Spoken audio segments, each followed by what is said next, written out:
Hi everybody, welcome back to Philosophy with Kerry. Today I want to show you guys some of my altar goodies. So I have quite a collection that I have been hoarding for quite some time. I really struggled when I was first preparing my altar because nobody seemed to know what went on them. Every spiritual shop and such that I went into had no idea really what went on an altar. Today I'm going to show you guys some things that I have on my altar at home and how to use some of them. So as you can see here, I have my crystal ball. It's beautiful. I got this in Glastonbury in England. Quite a lot of little burners and such that I can burn herbs in, and you can normally buy some charcoal for burning from a store. So here is a herb grinder to grind herbs for my burners. Here is a random bit of obsidian that I found at a beach. Here is my Egyptian dagger.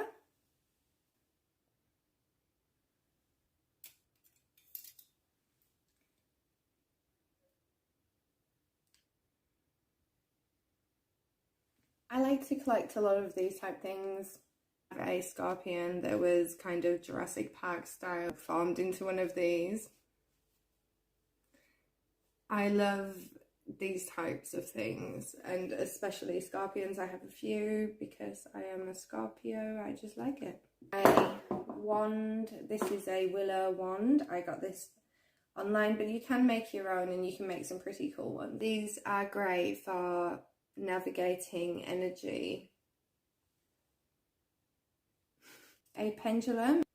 To control a pendulum, you simply need to stabilize your arm at the elbow, hold it in your fingers in between your thumb and your index finger, and then you hold it, and first of all you want to ask it some yes and no questions to make sure that it's working, so it can tell you a yes and no. The pendulum will show you a yes and no by swinging in certain directions or maybe not swinging at all. For instance, my yes on a pendulum is normally horizontal, and then my no is a normal up and down movement.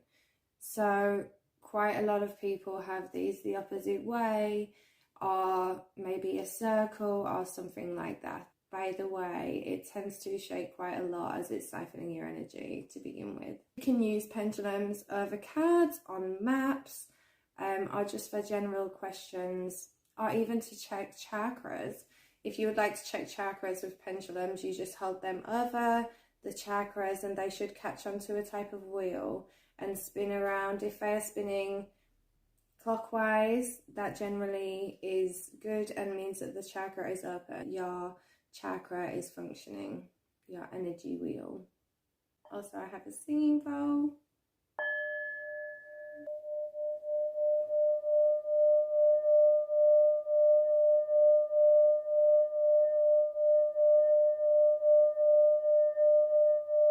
A lot cheaper to buy online. I have these three cute guys just because cute. See no evil, hear no evil, speak no evil. I have a little broom with an owl to get my herbs up. You need a chalice, so this is my chalice. I went for one with the triple goddesses. An offering bowl. I tend to use my offering bowl for sage quite a bit. So you can put your sage in. You can put some rice in to prevent fires. I tend to collect feathers that I find just because I think they're quite cool. My daughter Nevaeh found me this one. You can use feathers for smudging. You can use these with your sage or your herb burning, or just generally to fan yourself, and this will clean your aura, your energy field. Black mirror. You use the black mirror the same way you use the crystal ball. Focus on the center of the black mirror until everything around it seems to dim. And when that happens, if you hold focus on the center, you can generally see things in the center of the black mirror the same way as you would do a crystal ball. Cool.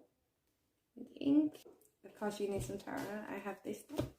This is one of my favourites. Also another favourite. Before I had my daughter Raven, I received a card saying that, well, it was about a character and it referred to a girl who would bring a lot of joy into everyone's life. And it said that she will come in an unexpected way with a short delay, which Raven was late and the labour was quite horrific. I had an asthma attack and I was in hospital for quite a while. Also quite good to keep some spellcasting books.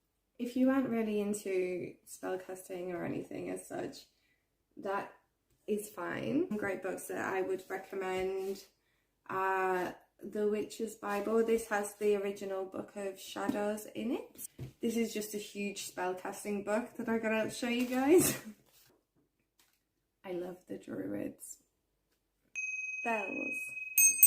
Anything that kind of stimulates your senses is good. Anything that awakens you to different types of frequencies is generally good. I have lots of musical things to stimulate senses.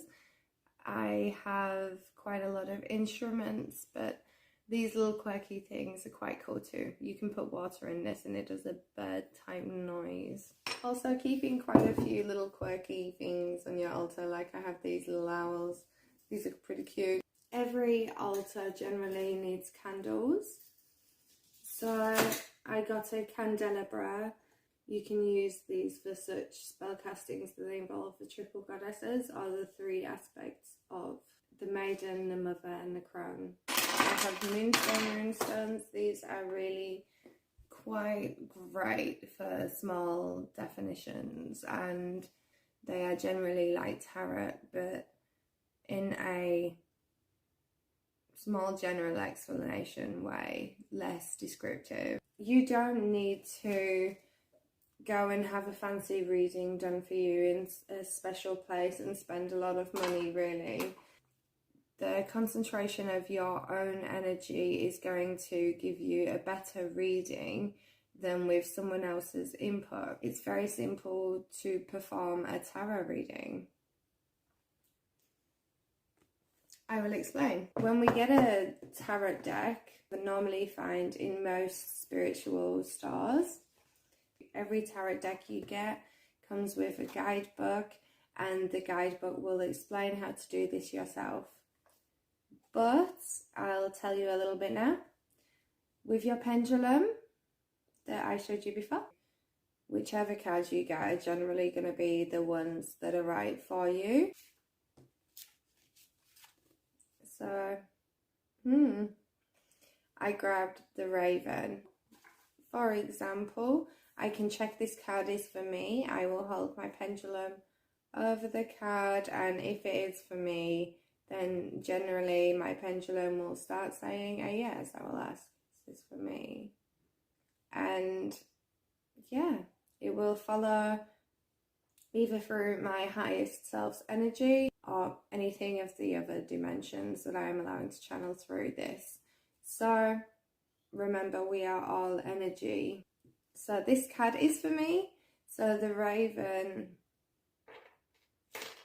says, on the card, a simple explanation, which on here it says magic, coincidence, and synchronistic events. Anyway, so then I can look and this card says number 10 on it. I don't know if you saw that, but it does. So then I can search for number 10 in here. And in here I can read what this card has to say for me, the same way someone else would read this for you. And then you have this deck forever and you will grow accustomed to certain decks and you will have preferred decks and preferred authors of the decks. So another way you can search for a card is by feeling the heat. Now, a card that is supposed to be for you will generally be hotter than the other cards. For some reason, when I first heard about this, I didn't believe it until I could feel the heat rise to my hand for myself. I didn't believe it. So it's okay if you don't believe it, but you will once you have done it. You feel for the heat and you just wave your hand over the cards. Even if you go over the card and then back, where the heat is, it will always stay, and it's really kind of trippy, to be honest. So I'm feeling like it's more this one. I'll just check. I'll see if, yep, this is quite, there's heat coming up from this. The mystery. These are quite good cards for this. The mystery is about magic and unknown forces. Basically, as you guys can see, those cards pretty much related to what's going on right now. So I'm going to say that basically this is all you really need as a must-have on your altar, including this. I have an offering bowl, which I have used with some sage. You can have an offering bowl just on its own. They are very good for cord cutting if you want to burn and cut ropes into them as your rituals or anything like that. A chalice, you generally need a chalice or a bell. These are good for finishing and beginning rituals. Dagger, generally cord cutting. Pendulum, because it's a handy little guy. Why not? He should be chucked in. Your altar will generally be an edit to your sanctuary. Keeps the magic alive. Very important in this day and age. Also, with a crystal ball, I do not recommend taking these out in your car for photo shoots uncovered. I know this from experience. I took my crystal ball out for a little mini photo shoot at the beach, and yeah, it literally started burning into my car seat. Sun rays caught into it and reflected so strong that it literally started setting on fire. So yeah, probably keep a little sheet on it just to make sure. But yes, massive fire hazard. So I will leave it at that for today. Thank you for tuning in. See you guys next time.